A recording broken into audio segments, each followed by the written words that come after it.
Toyotaro's been under a lot of fire lately because the previous few months of the Dragon Ball Super manga have displeased a lot of fans, and there are other reasons too I'm not going to get into on this video, but I want to talk about the recent manga chapter and do a video talking about what they did specifically to Ribrianne, because Ribrianne during the run of the anime version of the Tournament of Power was not a very well liked character, but she did have her fans. She definitely did. But I feel like with what Toyotaro did with the manga, those same fans are not happy. And I want to talk about like the differences between them, because I feel like Toyotaro really dropped the ball with Ribrianne in the manga.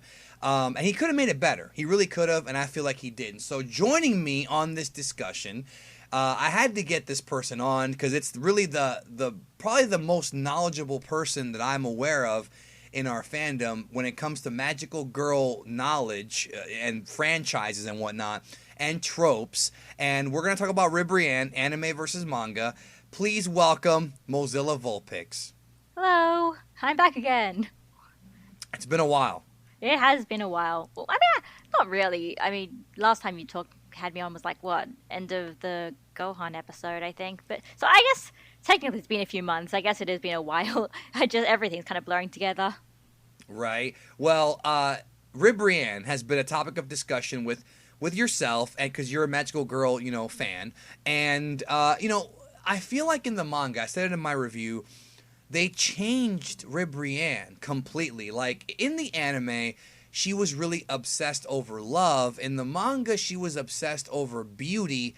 And I feel like her characterization in the anime, now I know a lot of fans don't like her, but she was still somebody who I felt was good, like a good person. Like, not somebody who was really, she was a little misunderstood and misguided, but she wasn't like a villainous person. But I feel like based on the magical girl tropes, and I want to get your insight on this, being obsessed with love, there's a genuine, likability there. But being obsessed over beauty is like kind of narcissistic, and I feel like Toyotaro completely misunderstood this character. I mean, I wouldn't necessarily say misunderstood, more just like, yeah, it took a very radically different direction and made her look more villainous.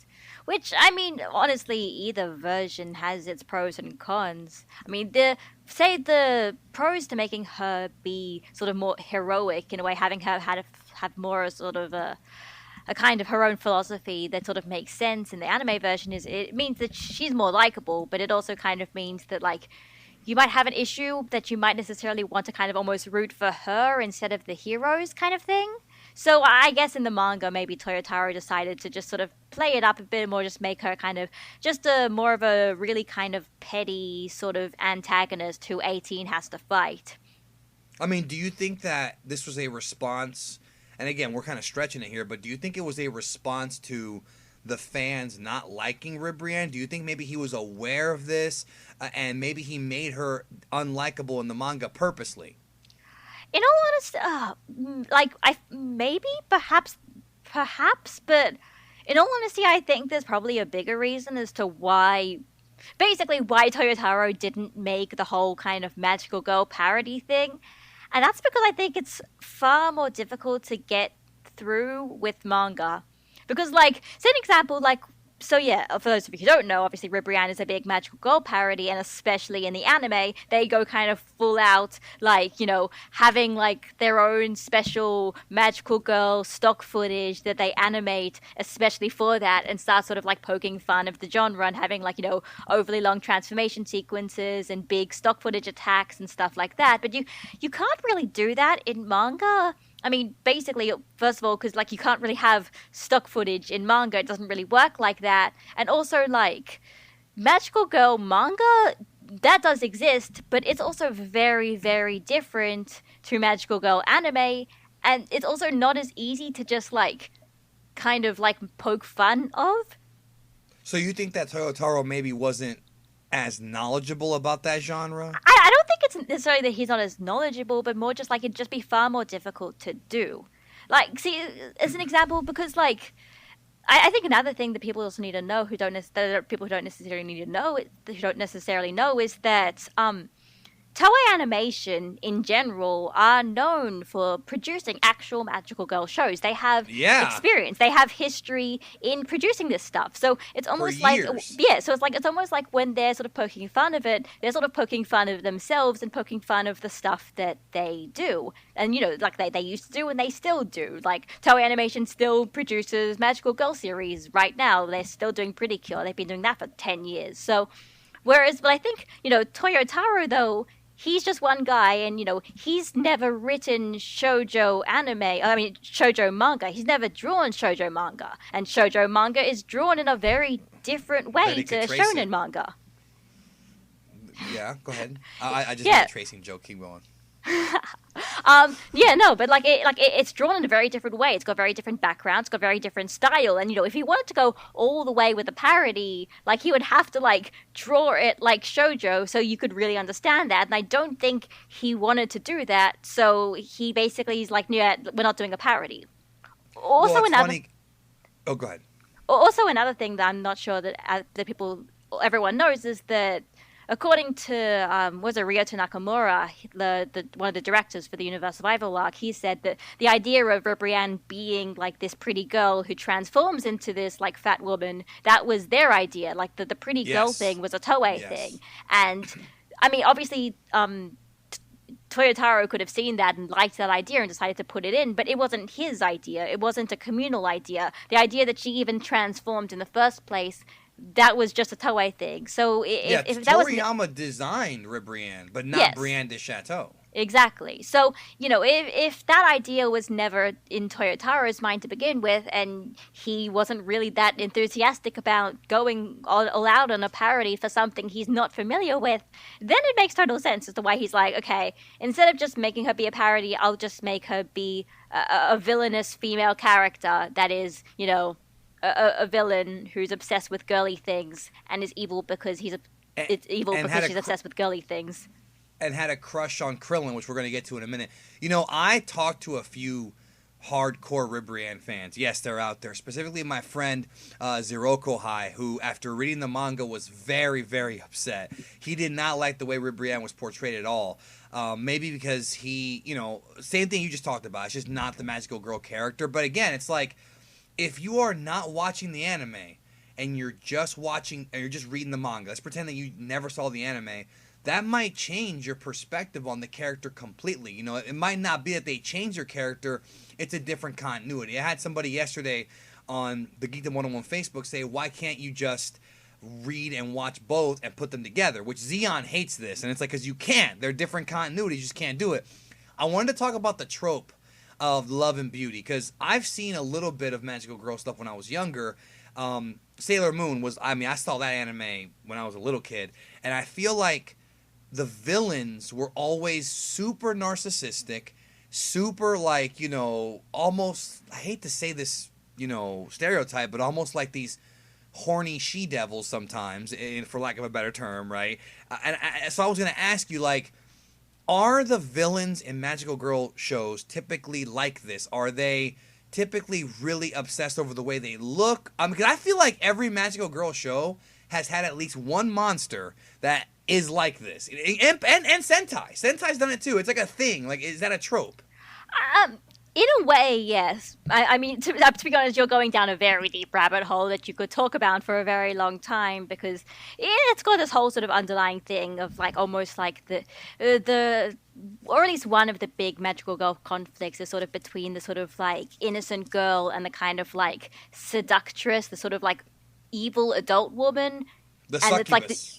No, somebody who is an adult female who uses her sort of sexuality for evil and has that makes her evil, and that's why she's evil. And it's why it sort of ties into everything in the genre. It's like how when female characters turn evil, their outfits become more revealing. That always tends to happen. And it's very complicated. If you really look into it, you can really go into it, and it's basically talking about female sexuality and stuff. And there's a surprisingly lot you can talk about, but that is a very big part of, well, a lot of honestly female oriented shows in general. The idea that it's the bad guys sort of are about sexuality and about sort of beauty and about that kind of thing, and the good guys are, even if they might be like that in some way, it's like that's not really as important as, you know, kind of like love and friendship and all that kind of stuff.